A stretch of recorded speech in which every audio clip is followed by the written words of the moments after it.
Hey everyone. First of all, take a deep breath because we need to right now. Done? Good.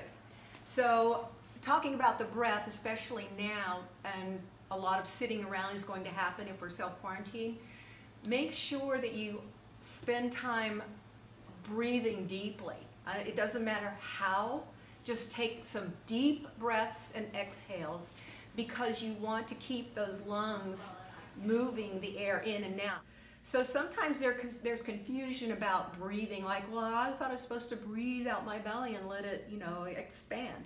Yes, if you're relaxing and going to sleep, your diaphragm will take over when you're going to sleep. You don't have to worry about it. But when we're working on some working breath, we're trying to get lots of the breathing apparatus to work well.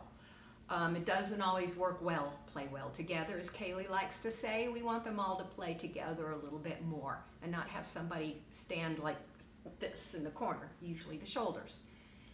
So what Kaylee's going to do is, and she can rest her hand on her belly or both hands on her belly, and you might want to do this if it feels like having your arms next to you makes your arms feel funny. So let them rest maybe on your hip bones or on your belly. Kaylee's going to take another breath through her nose, inhaling, and this time she's going to feel like her abdominal muscles get longer instead of mounding up. And she's going to feel like it fills up her rib cage a little bit more than it did before. You don't have to take the deepest breath possible. You just take a nice deep breath, not like how deep can I make it to the point where you create strain in the shoulders. As you do this over and over, feeling that inhale and that exhale, when you're ready to exhale, from the inhale, feel like the abdominal muscles press the air out. You can press gently with your hands. This is not a sucking in of the belly. It's more like the abdominal muscles go deep into the body to help push the air out. So you're all continuing this. You're not waiting for me to tell you to inhale and exhale. You just continue this because I've had people do that. It's like, okay, you can stop holding your breath now. Just keep breathing and practicing. As you do this, you might also notice, and we would like you to feel a feeling of the back of the ribs, the bottom of the back of the ribs, feeling like they expand a little bit, as if there are balloons, little ones, inside your rib cage. That can be hard to feel, but what you can feel when you're lying down is the possibility of that slight bit of pressure of those ribs onto the mat. That's not the same as just pushing them down with your back. It is the feeling of the breath filling up the ribs, causing that pressing down. So you get to practice this sequence a few times and see if you can get a little bit of difference. It's a lengthening of the back muscles, which isn't going to be very obvious, as well as a lengthening of the abdominal muscles. It can be frustrating because the abs think, no, we only know how to mound up and make this happen. Or I only know how to make my back arch to get the breath into my lungs. That's okay. Just practice it and feel like it's a process that you're trying to achieve. You will probably notice tension in your shoulders and tension in your neck. Just observe that. And go back to the idea that you don't have to take the hugest breath possible just because. Let's just try that. Take the biggest inhale that you can. You'll notice that it creates more of that stress. So maybe back that off a little bit and focus more on the feeling of the expansion where you want to feel it. So let's add a little movement to this breathing. So all of you at this point understand how to do a pelvic tilt. Just a quick review, you know that when you exhale, you can use those abdominals to create a lift of the pubic bone and a deepening of the belly button. There's a little tiny lift of the sit bones, and you might feel your hamstrings with that. As you know, none of this is just think, I will just push my bones up into this movement and that happens. You want to feel like the soft tissue helps to create that movement of the bones. So once you've done a couple of these, inhale, release, exhale, create the pelvic tilt, inhale, release, exhale, create the pelvic tilt. You're going to maintain the pelvic tilt and you're going to maintain the pelvic tilt and create an inhale. So try to do the best inhale you can and maintain the pelvic tilt on the exhale.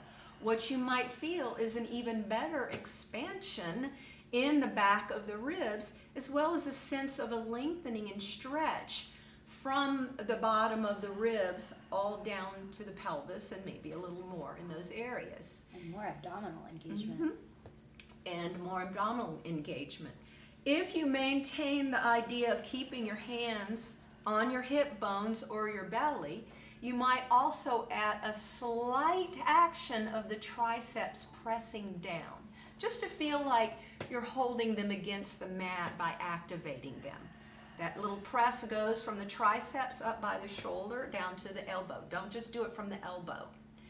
Now, as you do your pelvic tilt, you can stabilize your shoulders, shoulder girdle, and get a little better effect. You get to activate some muscles in your back and the back of your shoulders to help keep that rolling over of the shoulders at bay a little bit in that contraction through there. How you doing, Kaylee? That was good. So maybe just hold that pelvic tilt for 3 breaths and then relax out of that, and then you can repeat that. Going from there, Kaylee's going to put her arms next to her.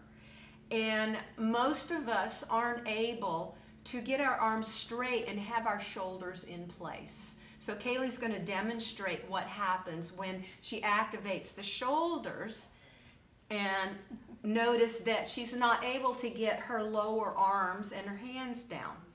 And she's going to also demonstrate what happens when you don't overdo it, girlfriend.